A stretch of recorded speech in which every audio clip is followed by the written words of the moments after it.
Oh, patay na. Patay na, baka may grab tubig.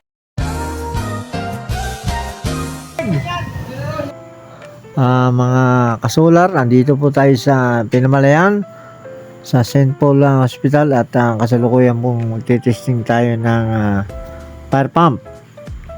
At sa ngayon po ay utay-utay ng tumitigas ang hose na ating fire pump. Ayun po, lumalabas na ang tubig ng dahan-dahan at antabayanan po nyo. At yan po ay unti-unti ng lalakas. Ayan po. Si Eli po yung aking isang kasamahan diyang tao ang humahawak ng ng fire hose. Yan po. At yan po makikita nyo. Ang utay-utay ng titigas. Yan po. Tumitigas na po. Tumitigas na. Ang fire hose at yun lumalakas na. Sobrang lakas na po ng tubig. Yan po. Kitang-kita po ninyo. Oh.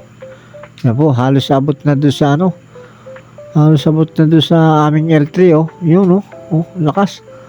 Oh, yan oh. Kitang-kita nyo ang haba ng nung puting-puting tubig. Yun po, yun.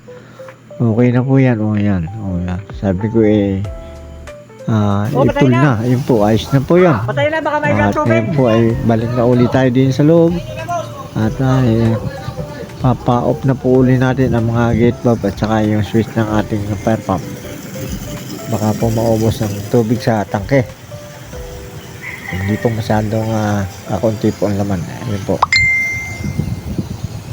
Salamat po sa inyo mga kasular. Salamat po sa inyo ng maraming. God bless po sa inyo.